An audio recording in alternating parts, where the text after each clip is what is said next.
নারায়ণগঞ্জের সোনারগাঁ জামপুর ইউনিয়নের বাসাপ গ্রামের পূর্ব শত্রুতার জের ধরে প্রতিপক্ষরা অতর্কিত হামলা চালিয়ে ভাঙচুর ও লুটপাট সহ আহত ৫ জন। এই ঘটনায় সোনারগাঁও থানায় একটি অভিযোগ দায়ের করা হয়েছে। জানা গেছে, উপজেলাধীন জামপুর ইউনিয়নের বাসাপ গ্রামে মোবাইলকে কেন্দ্র করে দেশীয় অস্ত্রে সজ্জিত হয়ে পূর্ব শত্রুতার জের ধরে মোহাম্মদ ইমদাদুল হকের বাড়িতে অতর্কিত হামলা চালিয়ে মারধর সহ ৫টি ঘরবাড়ি ভাঙচুর করে। প্রায় ১০ লক্ষ টাকার ক্ষতি সাধন হয়েছে বলে ভুক্তভোগীরা জানান। অভিযোগ সূত্রে জানা যায়, ৫ই এপ্রিল আনুমানিক রাত ১০ ঘটিকার পূর্ব শত্রুতার জের ধরে আওলাদ হোসেন গঙ্গের নেতৃত্বে ৭-৮ মিলে দেশীয় অস্ত্র নিয়ে এই হামলা চালায়। এতে ইমদাদুল ইলিয়াস, ওবায়দুল আখি গুরুত্বপূর্ণ আহত হন।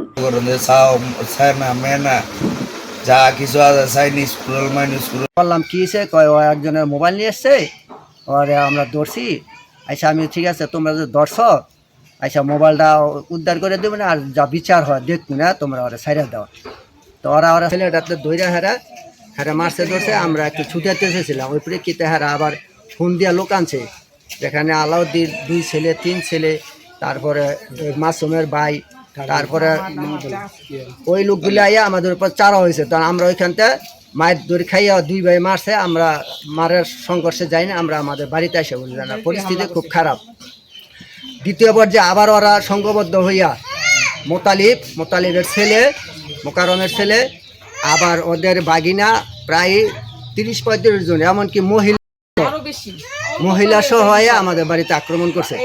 আক্রমণ করার পরে আমরা 2-3 ভাই মানে পলাই গেছি গা, আর 2 ভাই আমাদের এমদাদুল যে ভাই ওই ঘরে হেরা গিয়ে আশ্রয় নিয়েছিল, কিন্তু ঘর দরজা ভাঙ্গা হেরা ঘরে মারছে এবং টাকা পয়সা, স্বর্ণকার আরো মূল্যবান জিনিস লুটটা নিয়ে গেছে।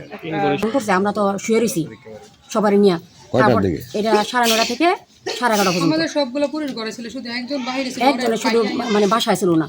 পরে মানে মনে করেন যে এই ঘরের ভিতরে কাজ টাজ ইয়া করে এদিকে ঢুকিয়া ভিতরে গিয়া বাড়ি কাজ টাজ বাড়িয়ে পরে মনে করেন বাচ্চাগুলো আছে না, বাচ্চারা মনে করেন আহত হয়েছে, বেশিরভাগ বাচ্চারা আহত হয়েছে। গ্লাসে মানে ইয়া গিয়া মাথা গেছে। আর একটা গর্ভবতী আমার যা ছিল, হ্যাঁ ঘুষি দিছে, ইয়া পেটে আর কোমরে লাথি দিছে। হ্যাঁ এখন বর্তমানে ইয়াত আছে, হাসপাতাল আছে।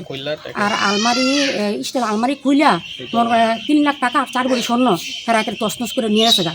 কিন্তু আমরা এই চাইনিজ কুড়াল, তারপরে সেনা, তারপরে বডি দাও, এটির কারণে আমরা আগাতে পারিনি। পরে মানে লাডি ডান্ডা নিয়ে আমরা আঘাত করছি। আমরা যাই লুটতে একটু ইয়া গেছি, খুলাইতে পারিনি। আর যারা আহত এখন বর্তমানে হাসপাতাল আছে।